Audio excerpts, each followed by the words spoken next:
Apakah aman? Aman, saya sudah menyiapkan 58 kayu snorkeling seperti yang Anda minta. Kapan transaksi akan dilakukan? Jam 5 subuh hari ini di ujung barat desa, Gubuk Terlantar. Baik, saya akan mengangkut dan mengirimkan kayu snorkeling yang Anda minta. Tangkap mereka sekarang. Siap, laksanakan.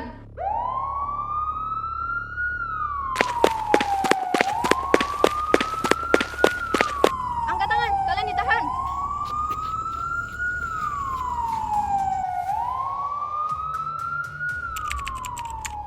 Barang bukti yang kami amankan berupa 58 potongan kayu jenis snorkeling dengan ukuran bervariasi. Jangan main-main dengan illegal logging.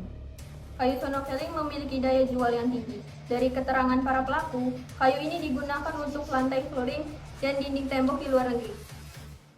Pelaku berjumlah 3 orang, yaitu AT sebagai pengangkut, MK sebagai pembeli, dan Boy sebagai penebang. Jadi komoditas ekspor, nanti ke luar negeri, bukan per batang lagi jualnya, tapi per kilogram. Saya biasa menebang pohon jam 5 sore. 1 kubik snorkeling rata-rata laku 5 juta hingga 8 juta rupiah. Setelah ditebang, ada yang langsung dijatuhkan ke bawah dan dipotong di pinggiran. Ada yang dipotong di atas agar mudah, tergantung medan dan besaran kayu.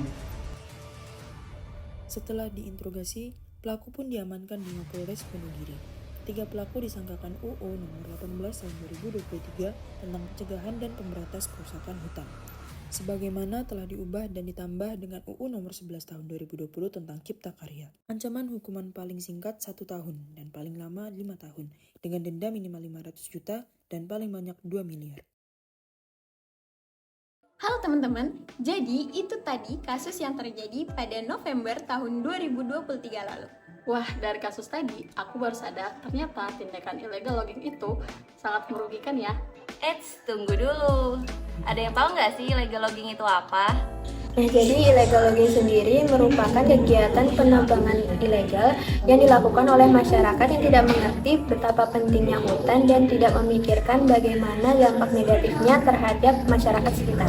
Dengan kata lain, illegal logging adalah suatu kegiatan pelanggaran hukum untuk mengakses atau mengeksploitasi hutan dan kawasan lindung.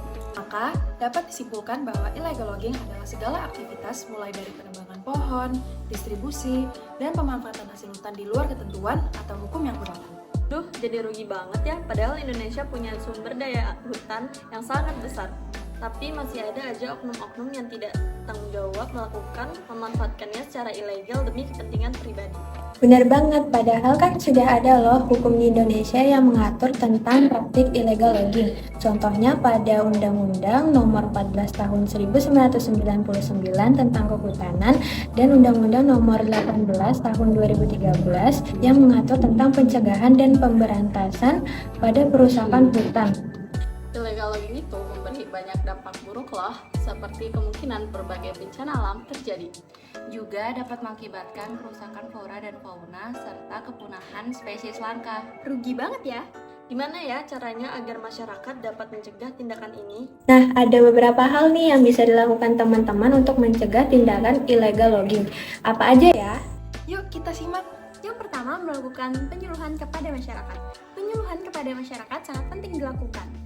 Penyuluhan yang membahas tentang bahayanya penebangan liar harus dilakukan dengan gencar. Yang kedua, melakukan reboisasi atau penanaman kembali. Setelah dilakukan penyuluhan berbahayanya penebangan liar, masyarakat harus diberikan pemahaman untuk melakukan perbaikan hutan. Untuk melakukan perbaikan bisa dilakukan dengan reboisasi atau penanaman kembali di wilayah hutan rakyat dan tidak membuang sampah sembarangan. Yang ketiga, memperketat pengawasan dan pengendalian. Peran aktif masyarakat juga diperlukan untuk mengatasi penebangan liar ini. Masyarakat diharapkan dapat berperan dalam pengawasan dan pengendalian bersama pemerintah setempat. Yang terakhir, memberikan sanksi kepada pelaku. Menindak tegas pelaku penebangan liar perlu dilakukan untuk memberikan efek jerah. Sanksi yang diberikan bisa dapat berupa peringatan, ancaman, dan hukuman kurungan penjara. Dengan begitu, penebangan liar akan lebih mudah untuk diberantas. Nah, sekarang kita udah tahu kan bahwa penting banget untuk meningkatkan kesadaran masyarakat tentang dampak negatif dari illegal logging terhadap lingkungan, masyarakat, dan ekonomi. Serta mendorong aksi nyata untuk terlibat dalam upaya konservasi hutan dan perlindungan lingkungan dan melawan illegal logging. Yuk tingkatkan kesadaran diri untuk mencegah tindakan yang merugikan masyarakat. Stop illegal logging!